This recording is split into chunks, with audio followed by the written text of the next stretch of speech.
ሰላም ውድ የንጋት ኪችንስ ቤተሰቦች እንኳን ደህና መጣችሁ። ዛሬ ቆንጆ የሆነ የስልጆ አሰራር አሳያችኋለሁ። በመጀመሪያ የሚያስፈልገን ግማሽ ዱቄት ባቄላ ሲሆን የሱፍ ውሃ ተጠቅመን እንበጠብጠዋለን። ለግማሽ ኪሎ የባቄላ ዱቄት 3 ሊትር የሱፍ ውሃ ያስፈልገናል።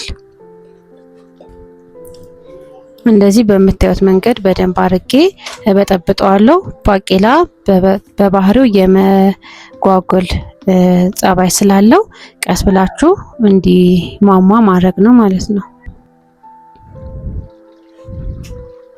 ከዛ ወደ ብረት ድስታችሁ ውስጥ አነስ ያለ መጠን ያለው የሱፍ ውሃ ተጨምሩና ተጥዱታላችሁ። ልክ ሱፋችሁ መካከለኛ ሙቀት ሲኖረው ቀደም የበጠበጣችሁትን የባቄላ ዱቄት ጨምራችሁ እጃችሁ ሳይቋረጥ በተከታታይ እያማሰላችሁ እንዲበስል ታረጉታላችሁ።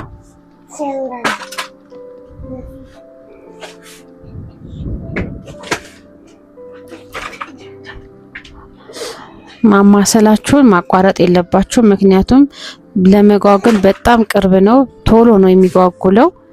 ስለዚህ እስከሚንተከተክ ድረስ ሳታቋርጡ አማስሉት። ልክ እንደዚህ እንደምታዩት በደንብ በስሎልኛል። አሁን እንግዲህ ይህንን አውርጄ እንዲቀዘቅዝ ተወውና በቀጣይ ቅመሞችን የሚያስፈልጉኝን እጨማምራለሁ ማለት ነው። ግን ትንሽ እንዲቀዘቅዝ ተወዋለሁ።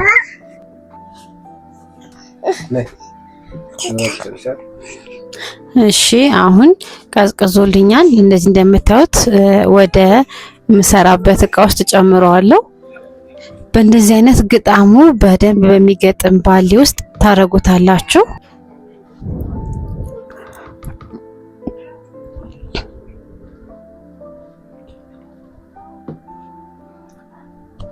ከዛ ለመቀመም 1 ስኒ የሚሆን ሰናፍጭ ተጠቅሜያለሁኝ ለግማሽ ኪሎ ማለት ነው። ይሄንን በቀረኝ የሱፍ ውሃ መጠብጥና በማጥለያ እያጠለልኩኝ እጨምርበታለሁኝ። ትንሽ የሆነ ሸካራ ነገር ካለው እንዲቀርልኝ ነው እንጂ ያን ያህል ችግር የለውም ማለት ነው። እንደዛ መጨመርም ይቻላል። ነገር ግን ምናልባት ሲፈጭ አንኳር ነገሮች ካሉት በሚለው ነው በማጥለያ የተጠቀምኩት።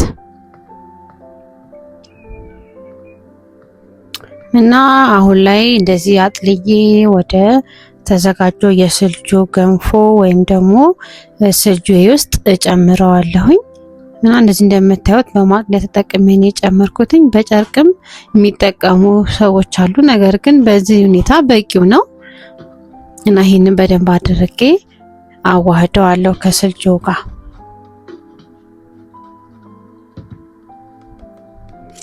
ሰናፍጫችሁ ባይበዛም ባያንስም ቆንጆ ነው። ዋናው ለስልጆ ሰናፍጭ ወሳኙ ነገር ነው፣ ለስልጆ ጣዕም ማለት ነው።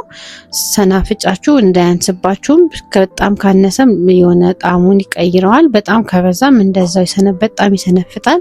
ስለዚህ አመጣጥናችሁ ለግማሽ ኪሎ 1 ስኒ፣ ለ1 ኪሎ ለሚሰራ ደግሞ 2 ስኒ አድርጋችሁ ትሰሩታላችሁ ማለት ነው። እና ለጣም ደግሞ አነስ አርጌ ጨው ጨምርበታለሁኝ እና አብሬ በደንብ አርጌ አዋህደዋለሁ። ያው እንዳልኳችሁ ነው፣ ምንም አይነት ትክክል አርጋችሁ ብትሰሩት እንኳን የመጓጎል ባህሪውን አይተውም፣ ግን ሲቦካ ይጠፋል በራሱ ጊዜ። እና እንደዚህ ዝንጅብሌን ቆራርጬ በቀጫጭኑ እኔ በሰበዝ ነው የተጠቀምኩትኝ፣ እናንተ በስቲኪኒ መጠቀም ትችላላችሁ። እንደዚህ ውስጡ ላይ ጨምራለሁ ማለት ነው። እንደዚሁም ነጭ ሽንኩርትም ጤና አዳም ማለት ነው። ይሄም ቆንጆና ስልጆአችን የሚጣፍጥ ጣዕም እንዲኖረው ከሚያደርጉልን ነገሮች ናቸው። እነዚህም የማይቀሩ ግብአቶች ናቸው ማለት ነው። ስልጆ ስናዘጋጅ ግዴታ ሊኖረን የሚገቡ ናቸው። ከዛን ይሄንን በደንብ አርጌ ከከተትኩት በኋላ አለብሰውና ከድኜ በሶስተኛው ቀን አያዋለሁ። ምናልባት የአየር ሁኔታ ላይቦካም ከቻለ ቀን ትሰጡታላችሁ። ግን አንዳንዴ ሙቀት ነገር ከሆነ ቶሎ የመብካት ባህሪ አለው እና እንገናኛለን።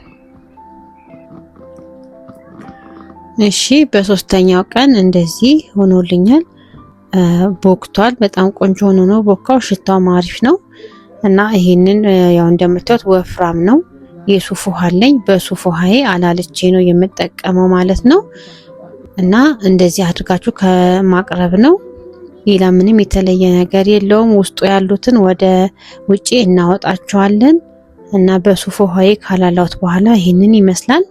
ጣዕሙን በጣም ልዩ ነው። ሞክሩት፣ ትወዱታላችሁ። በቀጣይ በሌሎች ቪዲዮዎች ደግሞ እንገናኛለን። እስከዛው ቪዲዮን ከተመቻችሁ ላይክ፣ እንደዚሁም ኮሜንት፣ ሼር በማድረግ ቤተሰብነታችሁን ቀጥሉ። ለዛሬ ሰላም ሁኑልኝ። አመሰግናለሁ።